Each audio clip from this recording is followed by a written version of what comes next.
My girlfriend faked a pregnancy to trap me, and her whole family helped her. Hey. Before we move on to the video, please subscribe to the channel and hit the like button. Thanks. I, 29am, used to think I was one of the lucky ones in the dating world. I had a good job, my own place, decent social skills, and no major baggage. I wasn't desperate, but I wanted something real. Then Tara, 27F, came along, and for the first 6 months, it really did feel real, better than anything I'd experienced before. We met through a mutual friend at a small get-together. She was the one who came up to me, which honestly doesn't happen often. Confident, funny, quick-witted. She had this magnetism to her that just drew people in. Within a week, we were texting every day, then calling at night, and not long after that, we were officially together. Tara was intense, but I figured that was just passion. She'd do these wildly romantic things, show up at my apartment unannounced with dinner, leave notes in my bag, send me long paragraphs about how she finally found someone who understands her. She talked about us like we were in-game just 3 weeks in. That should have been a red flag. But when you're lonely, and someone paints you as their world, it feels more like a compliment than a warning. The first real oddity was how fast she wanted everything to move. She brought up moving in after 2 months. She started referring to my dog as our baby. She made not-so-subtle comments about how cute our kids would be. And then there was her mom, Pam. From the moment I met her, Pam acted like we'd already been married for years. She was very sweet on the surface, too sweet. Constant flattery, calling me her future son-in-law within an hour of knowing me.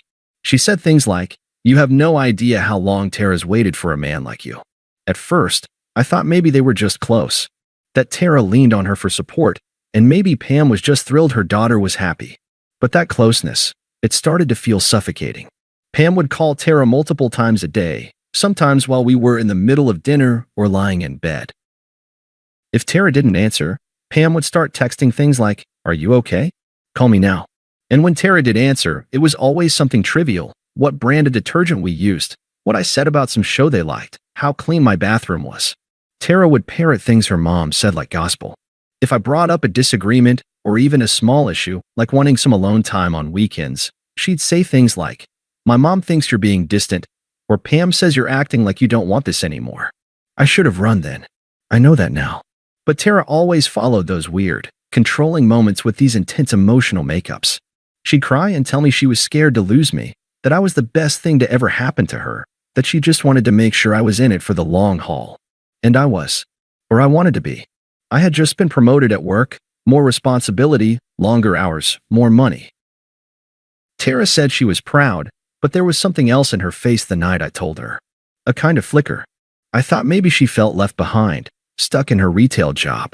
I tried to include her more, talk about our future, offer to help her go back to school. She always deflected. Then came the night everything changed. It was a Friday. I'd just gotten home from a 12-hour day, mentally drained, and Tara was already at my place. She'd cooked dinner and was sitting on the couch looking like she'd just cried. I asked her what was wrong, and she didn't answer right away. Then she pulled something out of her purse and handed it to me. A pregnancy test. Positive.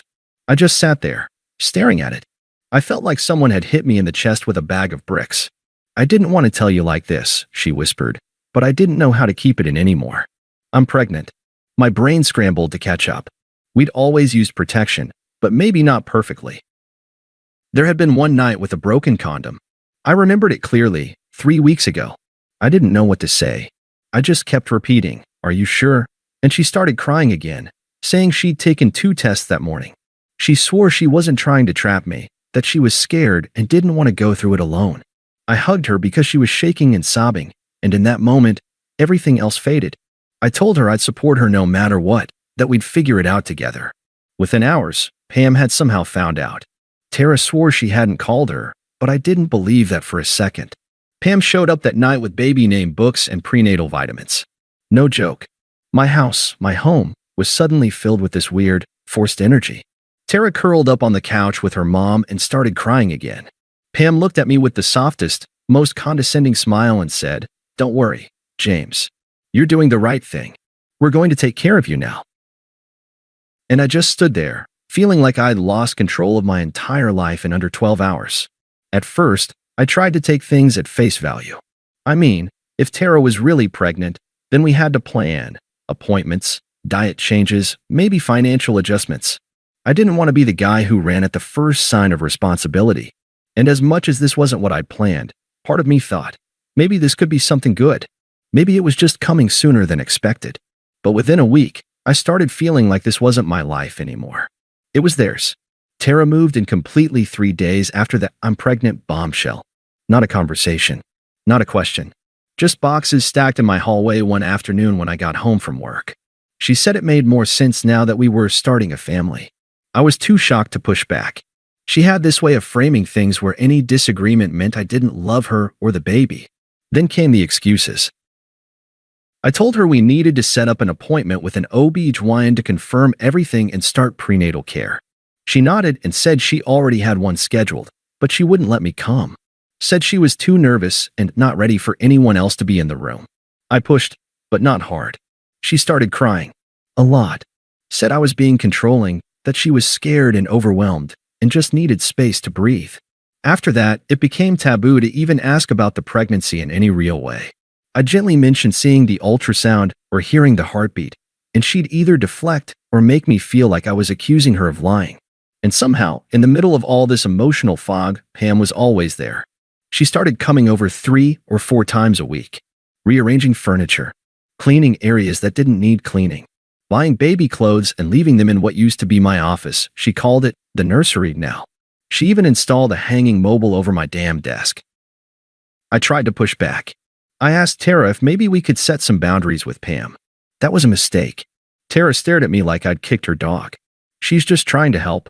You have no idea what she's sacrificed for me. I said I understood, but this was our life, not hers. I'm growing your child inside me, she snapped. The least you could do is not try to push away the only support system I have. That shut me up. It always did. Around that time, she also quit her job. Said it was too much stress and that she needed to prioritize her health. Which, in theory, I could understand, except she didn't ask or even warn me. Just stopped going and started spending all day in my house. Watching TV, ordering takeout, rearranging stuff, complaining when I didn't have time to sit with her because of work. I was paying all the bills, groceries, utilities, now rent for both of us. And Tara would get upset if I even mentioned money. She said I made her feel like a burden, and what kind of father complains about taking care of the mother of his child? Every time I felt like I was going to draw a line, she'd break down, cry, shake, say she felt unwanted. She accused me of not caring about the baby. She'd say things like, "You're trying to scare me into a miscarriage, aren't you?" It was like walking through a minefield every single day. One time, I came home late from a work dinner, completely exhausted, and she was sitting on the floor of the living room, sobbing uncontrollably. Pam was there too, holding her, glaring at me like I was a monster. "She thought you'd gotten into a car crash," Pam snapped. "She's carrying your child, and you didn't even think to text her back." I pulled out my phone and showed them that I had texted twice. No reply. Tara looked up at me and said, "I just needed to know you cared." I started to feel like I was losing my mind. That night, while Tara was asleep, I called Erica, my best friend since college.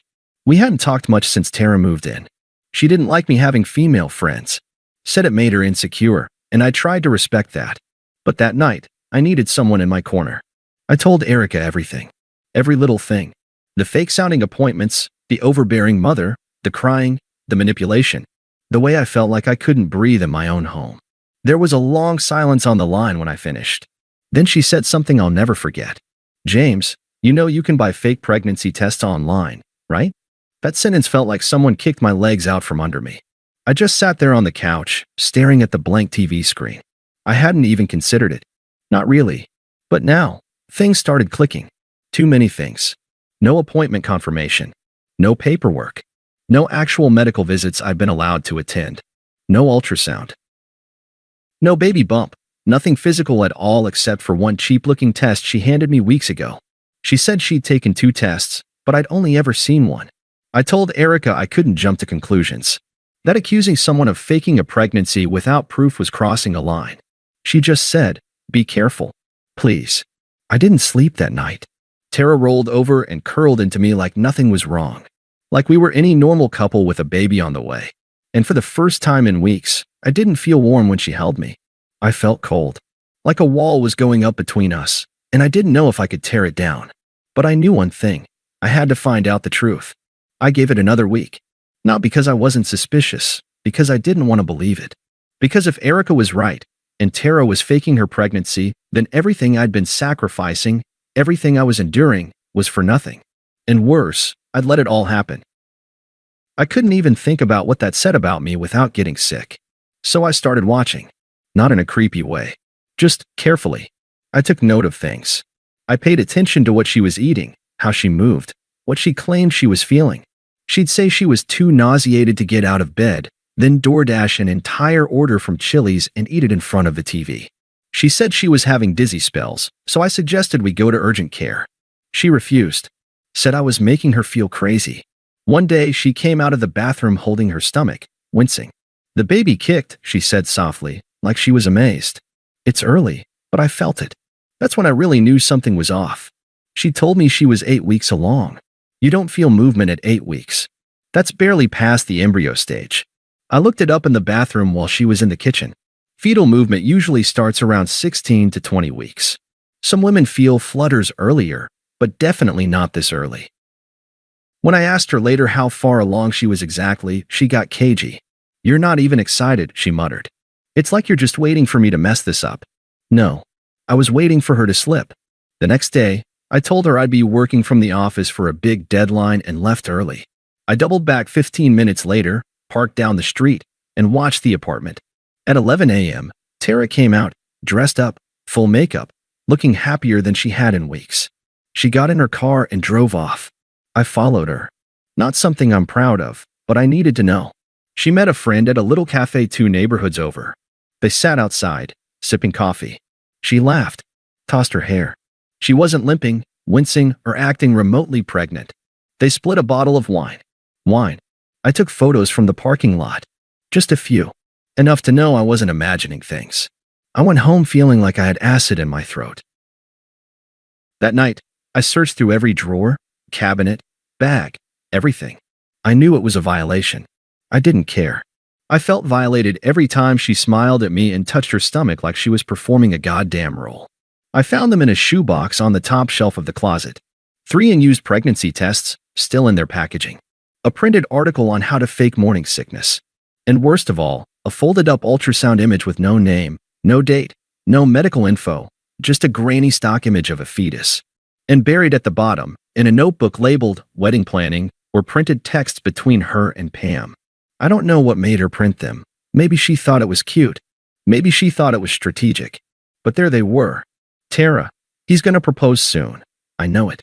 Pam, if he doesn't, the baby will make him. Tara, he's asking too many questions now. Pam, then cry. Say you're scared he'll leave you. It always works. Tara, what if he wants a paternity test? Pam, say that means he doesn't trust you. Turn it back on him. I sat on the floor with that notebook in my lap, staring at the wall while the edges of my vision pulsed like I was going to pass out. She was in the shower when I confronted her. I waited for the water to shut off, then stood in the doorway holding the printed messages in one hand and the fake ultrasound in the other. What the hell is this? She froze. Barefoot, dripping, towel around her chest, staring at me like she didn't recognize who I was. Then, so fast it made my head spin, she started crying. I just wanted to keep you, she sobbed. I knew you were pulling away. You never said it, but I could feel it. I love you so much, James. I couldn't lose you. I didn't plan to lie. It just happened. You've been lying since day one, I said. You faked a pregnancy. You manipulated me. You let me turn my life inside out, and your mom helped you do it. Her face twisted. She was just trying to protect me. You have no idea what I've been through. Stop. I dropped the notebook on the floor. You're leaving. Tonight. I don't care where you go. You're not staying here another day. She went from sobbing to screaming. Accused me of being heartless. Said I was emotionally abusive. That I'd gaslit her into believing she was pregnant. I laughed. I actually laughed. It sounded hollow in my throat, like I'd cracked something open I couldn't put back. She called Pam. Put her on speaker while I stood there. He's throwing me out, Mom. He found everything. Pam's voice came through, cold and clear. Don't go anywhere. He can't kick you out if you're carrying his child. We'll make this very, very ugly for him. That was when I lost it. You want to make it ugly? I said into the phone. Fine. Let's go. I've got pictures, texts, your fake ultrasound, and a notebook full of lies. I've got evidence. I'll call the cops if I have to. Try me. Pam hung up. Tara packed a bag, crying the entire time. I stood in the doorway and watched her go. Didn't say a word. Didn't offer a ride. Just watched the woman I once thought I'd marry walk out of my life with her head down and her mother waiting in the car. It should have ended there. It didn't. 3 days later, I was served with a temporary restraining order. Tara claimed I'd emotionally terrorized her into a miscarriage. Said I'd yelled at her, refused to let her eat or sleep, and ripped her away from a supportive home. I was this close to losing my job. HR put me on leave pending legal clarification. My neighbors gave me weird looks. My landlord called to ask if I'd been arrested. It was the lowest point of my life. But I wasn't going down without a fight. The first thing I did was call Erica. I could barely get the words out without shaking. They filed a restraining order, I said. She's accusing me of abuse. She says I caused a miscarriage that never even happened. Erica didn't even hesitate. You're going to fight this. And I'm going to help. She connected me with a lawyer she knew, Marcy.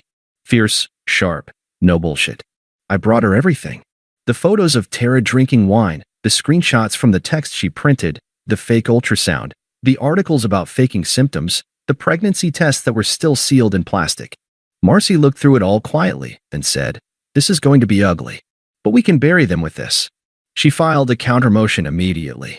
Within days, we had a court date to contest the restraining order. My HR department, to their credit, kept me on administrative leave but didn't push me further once I explained I was fighting the allegations. Still, my reputation was in the dirt. My apartment felt haunted. Every room held some memory of Tara pretending to be someone she wasn't. But now I had a mission. Tara and Pam didn't know about the evidence I had. They thought they'd backed me into a corner. And I was counting on that arrogance. While Marcy built the legal side, I handled the practical one. First, I got a letter from my building's front desk staff confirming Tara had voluntarily moved out and turned in her guest key fob. Security footage showed her leaving with packed bags the day I kicked her out.